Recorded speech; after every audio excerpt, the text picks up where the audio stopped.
someone who has their NCIDQ is a lot more marketable than someone who doesn't, right? I mean, if we've been in a season where, almost any job that you're doing, whether it's design or something else, jobs are just really high demand right now. Mm-hmm. But, we could get to a point where that's not the case, and it's a lot more important to make sure that you're as marketable as possible, right? So Yeah, it definitely sets yourself apart from other candidates if that's the avenue you're trying to navigate. And like you can take the lead exam, you can take the well exam. So there's all these different certifications that you can get that sets you apart from someone else. So yes, that's definitely helpful. And I think employers look for that because they can also market that to their clients and say, hey, I have someone that's certified. Welcome to the South Cypress Podcast, where we talk to members of the design community about their stories, knowledge, and expertise. I'm your host, Brandon White. Today, I'm joined by MaryClaire Brown. MaryClaire is an associate interior designer at Turner Batson in Birmingham and currently serves as the past president for IIDA Alabama. In this episode, we do a deep dive into NCIDQ certification. MaryClaire completed her certification within the last couple of years, so she has a fresh perspective on the process. She schooled me up on how to become certified, what to expect as far as the exam formats, best practices for studying, and why it's so important to consider NCIDQ as an interior designer. If you're considering NCIDQ certification or just need a resource to pass to other folks who are, you won't want to miss this one. Thanks so much for tuning in to the South Cypress Podcast. Really glad to have you. Today, I'm really excited to be able to talk with MaryClaire Brown. So MaryClaire is an associate and interior designer at Turner Batson. She's also the IIDA Alabama past president. And today, she graciously agreed to coach me up on NCIDQ certification. And as a non-designer type like me, what does that mean? Why should somebody consider that? And my hope is that as we have this conversation, that there are some of you who maybe you're thinking about getting an NCIDQ certification, or maybe you lead a firm and you would like a resource to be able to share with people who aren't certified yet. My hope is that as she kind of educates me on some of this, that at least some of it will be helpful to you guys that are listening. So MaryClaire, thanks so much for being here. I really appreciate it. Thank you for having me. This is great. It's a awesome topic to talk about, and I'm excited to give whatever knowledge I have to help other people. So That sounds excited great. to be here. Well, good. Yeah, I'm excited too. And I'm especially excited for you to be here talking about this because it's just been within the last year or two that you went through the certification process and everything. Is that right? Yes. Okay. So I finally completed passing my third exam. I think it was April 2022. Yeah. That's great. Okay. Yeah. Because, it's one thing to talk about something that you did a decade ago. It's another thing to talk about something that you did within the last couple of years. And I'm sure that things Yes. change over time. So hopefully, at least as of October 2023, that this will be pretty current information for people. So, yes, I hope so. Well, to start with, let's talk about you a little bit before we get into NCIDQ. When did you first know that you wanted to be a designer? That is a good question. It actually came later in life. So I went to the University of Alabama, and when I started, I was actually going into nursing. So I didn't even have that on my track or mind then. So I did that for about 2 years. And then when it was time to get into the nursing program, I actually didn't get in. And so it made me reevaluate. Yeah, for sure. Like, is this what I want to pursue or should I do something different? And I looked at my dad and I was like, you know what, I should have listened to you. Because he was the one that was like, you have a creative mind, something in, he didn't say interior design, but something in that field. And so I kind of just started exploring that just to see what my options were. And interior design kind of fell in my lap in that way from a teacher when I was taking one of my classes. And so from then, I just transitioned into that field. And a lot of my classes didn't transfer. So I had to spend a few more years in college, Yeah. but it was all worth it in the end. So yeah, so it was a weird track for me. It wasn't, I wasn't like, oh, I wanted to be a designer when I was little, that kind of thing. I wish it was. That would be a cool story, but that was my path. Yeah. Well, I think it's an encouraging story. The narrative that we all hear is people who knew what they wanted. They knew that they wanted to be a Mhm. school teacher when they were 6, and they went to school, became a school teacher, and now that's what they're doing. And I think that Yeah, your story is honestly one that a lot more people can relate to of, hey, I had to take a minute and figure it out. yeah, yeah. I mean, you always should listen to your parents, but when you don't, Yeah. you kind of learn the hard way, and that's okay. But it is Um, kind of hard to know with like a creative designer mindset what your options are. Because even when you go into the interior design field, you don't have to just be a designer at a firm. You can do sales, all the above. So it kind of like there's a lot of doors to open with it, which is really cool. Yeah, for sure. Everything from residential to corporate Hmm. hospitality. I mean, when I talk to the hospitality folks versus the healthcare folks, it's like you've got a spectrum there of even Yes, within the interior design space, what that's like. So, absolutely. um, well, great. Well, I guess that's kind of a good transition for us to start talking about the NCIDQ and just what the Hmm. implications of that are, and maybe just for somebody like me that's not a designer, could you just give us a rough definition of what does that mean to start with for somebody that is not familiar? Yes. So it's a three-part test, and it basically is a test to test your knowledge on industry standards for the public health, safety, and welfare. It is in three parts, and so I can kind of like get into that aspect of it, but it's the IDFX, the IDPX, and the PRAC. So it's IDFX means fundamentals, IDPX means the professional exam, and then PRAC is short for practicum exam. They're all they all kind of like coincide with each other, but each has its own level of information that you have to study for. So when you first get out of school, you can go ahead and take the FX. So some people do that and some people wait a few years. It kind of think depends on what you feel comfortable with doing. And then after that, once you get work experience, you can take the next two. I just read online that the work experience hours that you have to get has changed, or it will change in February. So that's something to, if someone is kind of like exploring this as what avenue they want to go down, they definitely need to look into that. Okay. Are they going to require more hours or less hours starting in February? I briefly looked over it, and I think they're segmenting it to be more specific where you spend your hours. Okay. Because I think mine, if I'm remembering correctly, it was like just a total number that I had to spend versus like they're saying 200 hours in like programming and analysis and 200 hours in X, and so on and so forth. So they have it all broken down in a very visual, great looking chart. So it's super helpful that way. Yeah. And are those hours typically hours working at a design firm, or how do they decide what hours count and what hours don't? That's a good question. I can speak from the firm side. It would be so you would have to get your hours certified by someone who is NCIDQ certified. Okay. Gotcha. So if you are not at a firm and you need those hours, I think you can make a relationship with someone that is certified, and that way they can kind of monitor and check what your work Mm-hmm. hours should be. Yeah. Okay. That makes sense. So you've Hmm. got a certain amount of hours that you have to get, and then there are 3 Hmm. tests that you go through. And Yes. once you finish up with that, then you've got your certification. Yes. And your education background also is an influence into how you register, because you have to have your official transcript, your work verification, depending on what level of your testing you're taking, and then your application fee.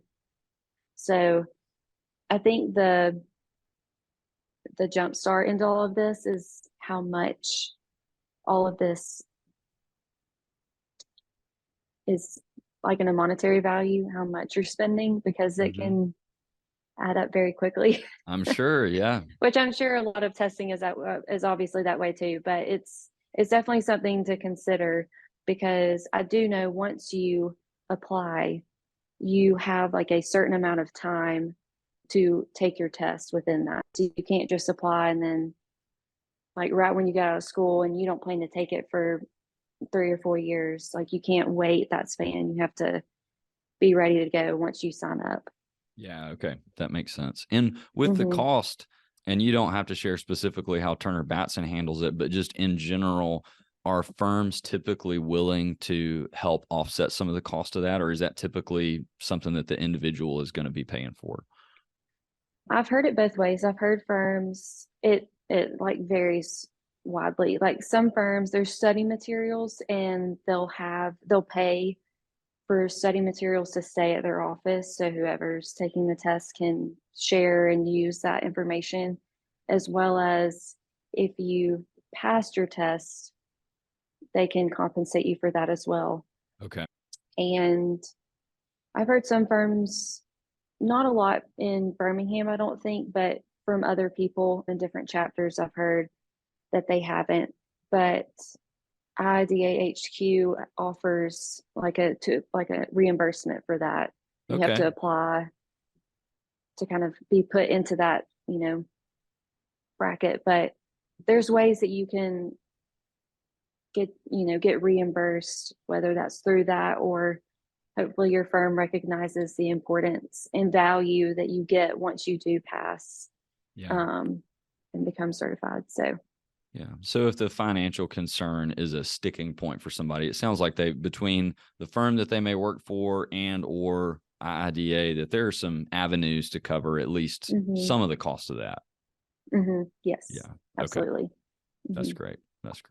And I would assume that typically once people are certified, that there's a higher compensation level at most firms for someone who has the certification as well, right?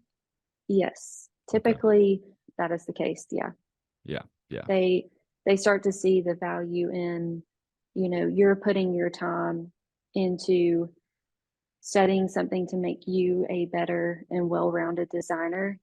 And, surely your firm would see that is like architects take their exam, they become registered in the state as well. So it falls in line with that mentality. Yep. That makes sense. Now, I'll see NCIDQ. I'll also see registered interior designer. Can you talk about the differences between those things and just what those mean? So when you're NCIDQ certified and you see that behind their name, that means they've passed all the exams the NCIDQ offers. If you see RID, which is registered interior designer, that means they are registered with the state. And I think we're like one of 3 states that have this qualification that we can become registered in our state, which we can stamp and seal our drawings. And I don't want to misquote the square footage number, but it's a very well honor to be in that, because not every state is allowed that. And I think other states are working towards having that recognized, but it's just another step. There's a board that kind of evaluates, like you send in that you've passed your tests, a bunch of information, and they kind of review your status.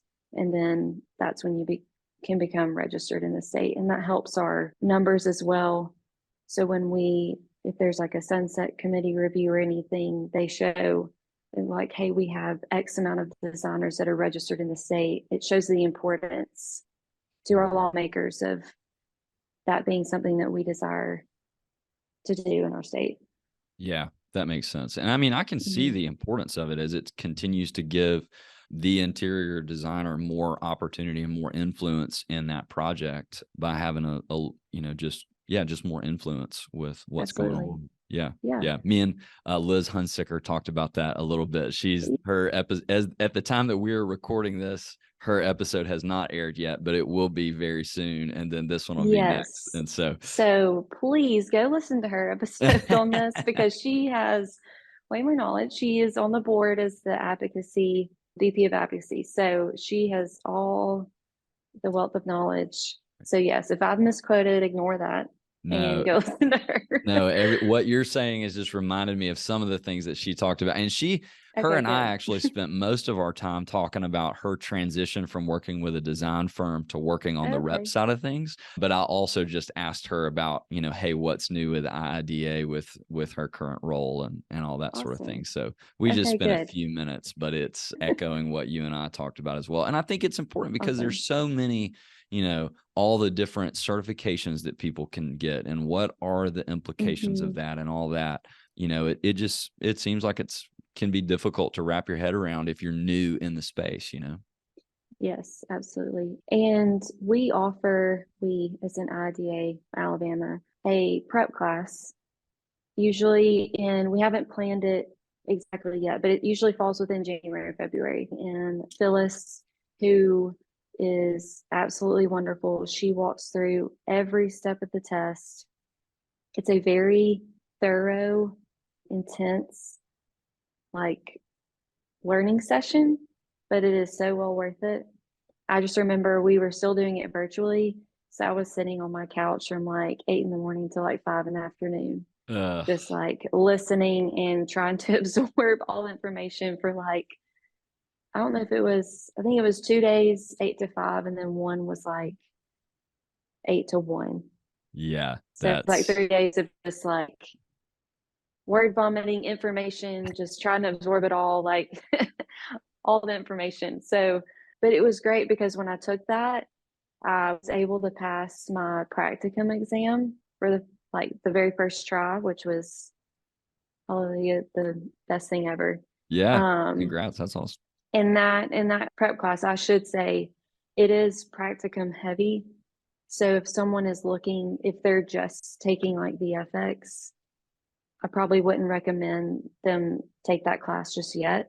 Okay. Wait till they've either passed that or they're trying to take the practice, because it's very focused on that versus the other two.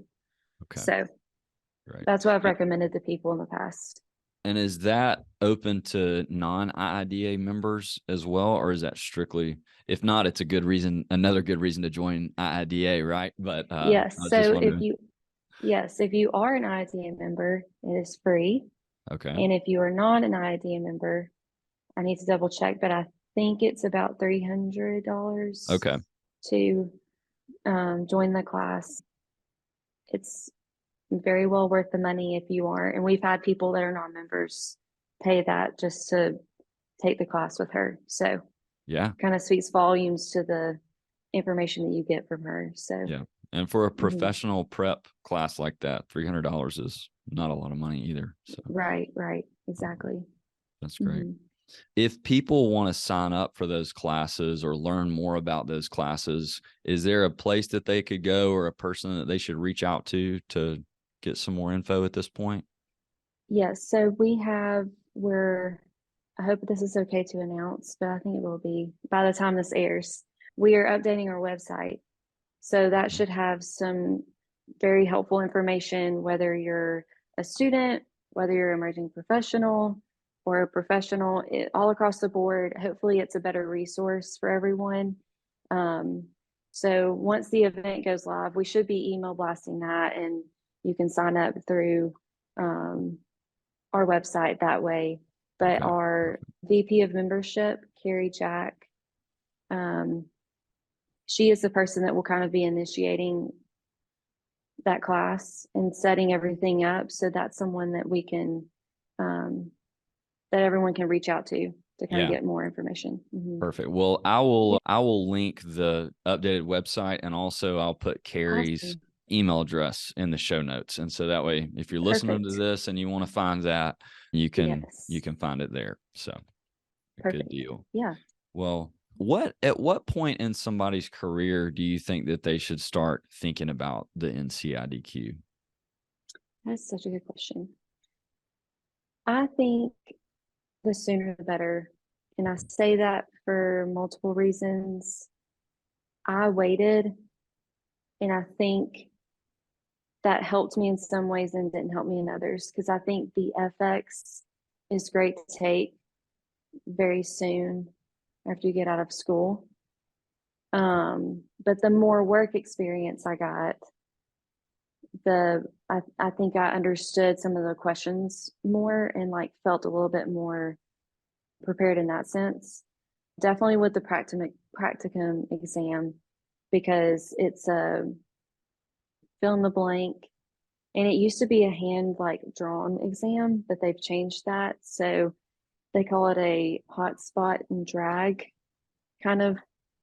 So it can like give you a floor plan, and you're dragging and dropping different measurements, code requirements, that kind of thing. So it's a digital version of what the hand-drawn exam used to be. But with work experience, I think that's also helped me pass that one on like the first go around. But after you get out of school and you wait a while, it's kind of hard to jump back into that mentality of studying and staying up late. And so that's kind of also why I say the sooner the better, because you're starting to get into work mode, but you have, the ability to stay up later than you used to, kind of thing. I know that kind of sounds silly, but no, it makes total sense. It's just a different like mindset that you're having to switch to. Yeah. So it was, it makes a lot of sense. I mean, I can see how, straight out of school, you have a lot more time than you're ever going to have, probably. Correct. Yes, that is definitely another. I've seen that you get into your job and you're going to continue to take on more and more responsibility. I'm sure you're handling a lot more things than you were when you first started at Turner Batson. Yes. Or even your jobs before that. And then if if you're thinking about getting married, you're thinking about having kids, you're thinking about doing other things. I've got a 4-year-old and a 3-month-old, and the thought of going home and studying for an exam, that would be difficult. So yes. Yeah. And I mean, I don't want to discourage someone that does wait, because I did, and it's definitely achievable. But like you said, life doesn't stop. So it's just finding that sweet spot for you to be able to focus, and because it does take a lot of time away from other things that you were probably doing. So yeah, it kind of just depends for sure. So. Yeah, that makes sense. As with most things, it just sounds like a really personal decision, but you just need to have all the information. So yes, absolutely. That's great. Well, and I'm thinking too that someone who has their NCIDQ is a lot more marketable than someone who doesn't, right? I mean, if we've been in a season where, almost any job that you're doing, whether it's design or something else, jobs are just really high demand right now. But, we could get to a point where that's not the case, and it's a lot more important to make sure that you're as marketable as possible, right? So yeah, it definitely sets yourself apart from other candidates if that's the avenue you're trying to navigate. And like, you can take the lead exam, you can take the well exam. So there's all these different certifications that you can get that sets you apart from someone else. So yes, that's definitely helpful. And I think employers look for that, because they can also market that to their clients and say, hey, I have someone that's certified, and they've taken these tests to acknowledge all of their knowledge on these requirements. So I think it just only makes it better. Yep. Yeah. And ultimately it's valuable information. I mean, I would think that if you have that level of training and that level of testing, you're going to be doing a better job than you would have otherwise as well, Yes, probably. Absolutely. Yeah. So that seems reasonable, right? Yeah, exactly. So what are the continuing education requirements? I feel like I've gotten a little bit of a crash course in continuing education this year, because I just started doing CEUs and learning about all that. But truth be told, I don't really know which ones are to maintain this certification versus that certification. So tell me a little bit about how that works.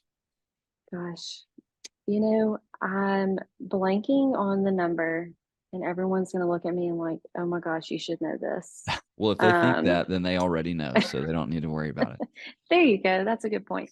I believe it's 10 hours and 4 of those have to be codes. There's some ratio, that could be wrong, but there's a ratio of like your code code hours versus your general hours.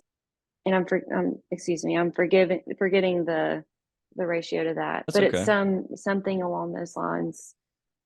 And I think that also is certain to if you're a registered designer in the state, that has its own set of hours that you have to follow versus being NCIDQ certified or a member, and being a member of IIDA helps. We have like a code splash, so it's kind of like a crash, I don't want to say course, but like just a crash course of getting those hours that you need. And then we have them monthly. And I know as a rep, y'all's definitely supply and have way more CEU credits that everyone can get. So it's great that we have all these options to get all these credits, because it makes it a lot easier to be able to achieve that for sure. Yeah. And the healthcare symposium as well with IIDA and AIA. And I think that's already happened this year, but do you think that'll be a yearly thing as well? I think, that's when we partnered with AIA, and it's usually in the fall. And I think this was our second one. So I think the plan is to keep it going. I think it has a really good turnout and people enjoy having that to go to. So yes, hopefully we'll continue to do that. Yeah, I think you should. I mean, I wasn't able to go this year just because I had a scheduling conflict, but I was able to go to the first one, and it was wonderful. Yeah. And I've heard nothing but good things about the second one as well. And so awesome. Yeah. And I think that's multiple great. CEU credits for people. So yes, it is. Yep. Okay, great. What else do you think that we should talk about as far as NCIDQ certification and things like that? I feel like I've already peppered you with a lot of questions, so thank you for that. Yeah, no, I was just thinking of that, like what else I could mention. I think study material is a huge question that I had, like where do I even get the information that I need to study for these exams? So when I started, I got a book, and I'm going to look at my notes. It is called the NCIDQ Interior Design Reference Manual. Okay. And I can send you a link to specifically what book that is. When I was studying for the FX, I would basically read through that book, highlight. I got a notebook. I'm more of like write it down, take notes kind of person. So that's kind of how I started studying. And then Q Practice, which I think is more familiar to everybody right now, is a online program that has practice tests. It's like mini tests that you can take, and then you can take a practice like FX with the exact number of questions. It can be timed to the amount of time that actual test takes. So it's very, very thorough, and it helped me tremendously, because taking practice tests over and over, that helped me a lot. Oh yeah. Especially like kind of knowing some wording. Yeah, it's like the same principle as flashcards when you're trying to learn something in school. Yeah. It's like, oh, I've seen this before. Yeah. Yes. And as you mentioned that, I bought a set of flashcards. So there is a set that you can get that's pre-made that kind of has those same type questions on there. I think it's for the FX and the PX, so you can get either set. So if that helps someone better than a book or anything like that, I would recommend those as well. But I think the biggest study material that you really, really need is that book that I mentioned. Reference manual. And Q Practice offers, it's their NCIDQ Interior Design Reference Manual. No, sorry, their exam guide. I'm sorry. And from what I was reading, I didn't purchase that because I don't know if it was available when I was going through it. I think it's kind of newer, but I think it's based off of 6 books, and they've kind of picked and choose different material to put in it. So it's like a conglomerate of information. So it's just, I think it's a little bit different of a setup than the reference manual. But those two are like, I would say, are the key things to purchase for sure. Okay, great. And Yeah, like we that's really, mentioned, it's kind of expensive, but it's definitely well worth having the information. yeah. Well, because So, even taking the test, I'm sure, is expensive, and you don't want to have to take it yes. multiple times. And Yes. the sleep at night factor is really, it's worth a lot, and having Mm-hmm. that test for sure. done, knowing that it's behind you, there, it's hard to put a price on that. So, Oh yeah, the relief is like none other. I was floored when I got the pass on my email. I was just like, oh my gosh. I just like broke down because I was like, finally, I've reached the ending point. yeah, I see it's the like you light. stand It's up so awesome. much straighter. You're like, wow, I didn't know that weight was on my shoulders. Oh my gosh. Yes, Yeah. 100%. That's funny. Totally. Yeah. Well, you touched on this a little bit earlier, but could you explain just what the testing format is like? Like you show a Mhm. test on, hang on, is my microphone okay? Can you hear me? Mhm. Okay. Yeah, I don't sound any different. Okay. I don't think so. Mhm. Okay. Good. Just the connection, and it started giving me error messages. That's why I want. Technical issues. Yeah. So I'll ask that question again. But Yeah. so you touched on this earlier, but could you just outline the testing format for the 3 different tests and just give people an idea of what they should expect when they walk in to take those tests? Yes. So if you're taking the FX, it's a multiple choice test. It's 125 questions, and you have 3 hours to take the test. So, well, and I'll run through the other 2. So the PX, it is 175 questions. It's also multiple choice, and you are allotted 4 hours to take it. And then the practicum is a fill in the blank, and they call it a hotspot drag and drop kind of test. Definitely a different setup. It's 114 questions, and it's a 4-hour allotment to take it. So and the reason I went through that is because people take it differently. So you can sign up, depending on your eligibility, you can sign up to take all 3. I took the FX first and by itself, and then I didn't pass all of them the first time. So I'm like a testament to keep trying because you can get there. I would guess Um, most people probably don't pass all of them the first time, right? yes, I mean, there are that's definitely different stories. Pass 2 and not 1, and then none, and then they take all 3 and they pass all 3. And I wish I was that person, but I'm not. But I took the FX. I've taken the FX and the PX together. I took the PX and the prac together. I actually took, which I may not recommend this. I don't know why I put myself through it, but I took the PX and the practicum on the same day, back to back. oh wow. So that was a lot. Yeah, that's a Yeah, you can sign up to take, and I'm just kind of like making this up a little bit, but the FX on Monday, PX on Tuesday, and the prac on Wednesday. So you can space it out. Or like I said, you can just take it once, or just take one at a time. That's totally fine too.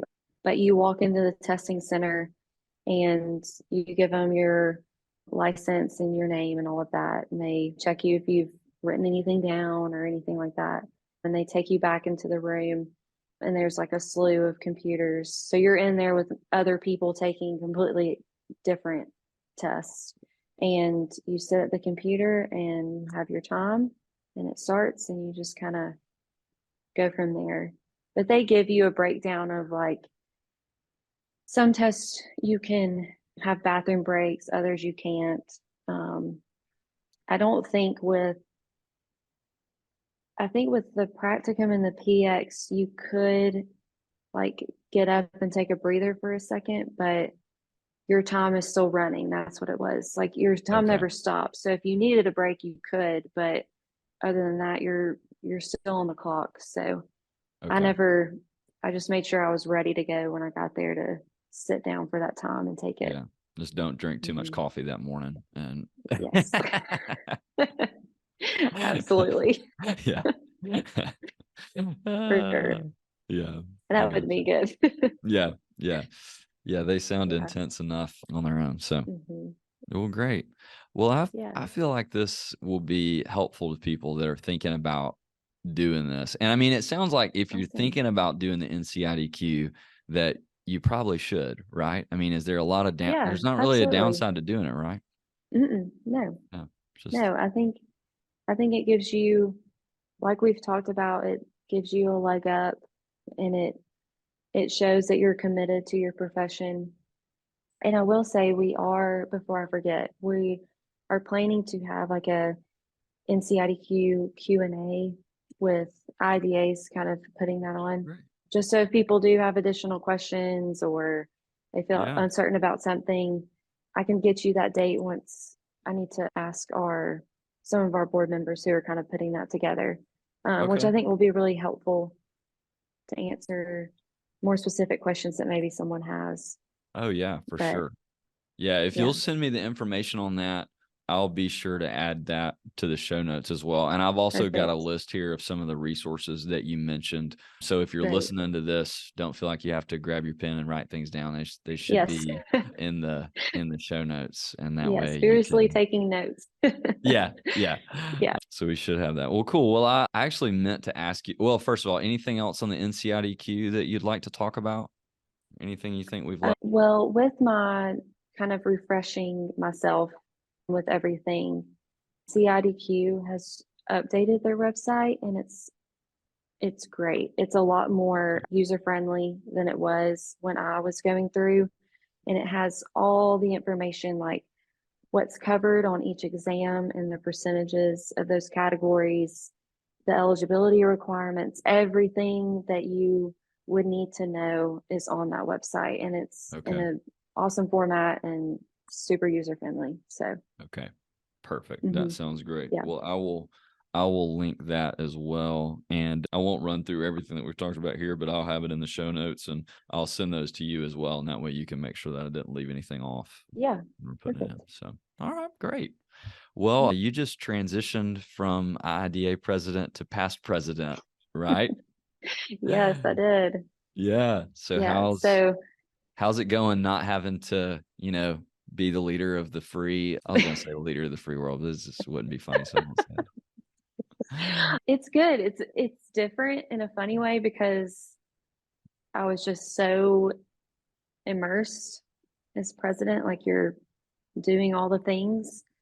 And now that I'm past president, I'm not doing all the things. So it's like a weird transition of like, here's everything, hopefully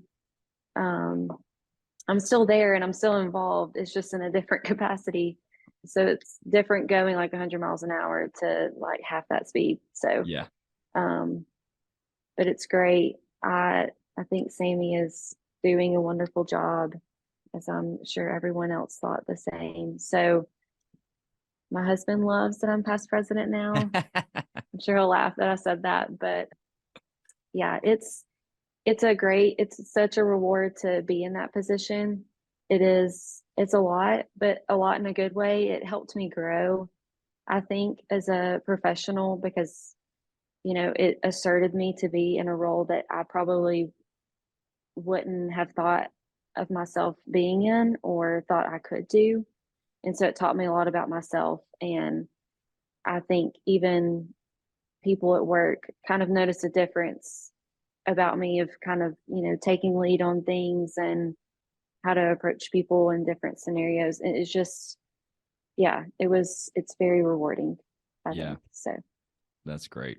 Yeah, that was, Sammy was the first episode that I recorded, and she talked about some of this, and at the time the board hadn't transitioned yet, but she was was excited about it. And that was one thing that she said is, really any position on the board at IIDA, you're taking on leadership responsibility, and you're going to learn things that, maybe in your day-to-day job, you don't have a committee of 15 people that you're ultimately running, but you can get that experience. And also in a way that, it's a certain level of responsibility being on the board at IIDA, but it's a different level of responsibility being a principal at a firm or something like that. And it's kind of a safe environment to learn some of those leadership skills and things like that. Absolutely. Yes, absolutely. Yes, it definitely tests your leadership skills in every capacity, no matter what role you're in. You don't have to be in the president role to kind of take ownership and leadership in something, which I think is great, just like you pointed out. Yeah, that's awesome. Yes. Yep. Well, good deal. Well, I'm glad that things are going well. Is there anything I know there's always new things going on with IIDA, and we've talked about a couple of them, but is there anything specific that you'd like to talk about or share with people or anything like that? Well, what's fresh on my mind right now is our cornhole event. So that is actually going to be free for sponsors now. That's right. So Okay. it'll be everyone can, or the sponsors can form teams of designers. So it's a little friendly competition. Yeah.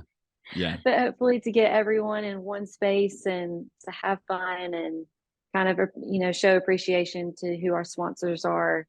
I think it'll be a really fun event. And actually, sponsorship for the next year is coming up in November. So Okay. I think if you're wanting to renew or you haven't been one and that's something you're looking into, be looking out for that in November. We'll be sending that packet out, which I think will be a good kickstart to our new year of events and all the good things. Yeah, that sounds great. We'll definitely send one to me. So absolutely. Thank you. No problem. All right. Well, good deal. Well, MaryClaire, I so much enjoyed this, and I definitely learned a lot. So thank you. Well, good. Yeah, absolutely. This has been fun. Good. Well, I like to end all of these by asking a question to everybody of just what's something that's bringing you joy in this season of life. And it can be something personal or professional. I've had everything from trying out new coffee shops around town to fun trips to just cool things happening at work. Okay. So let's see.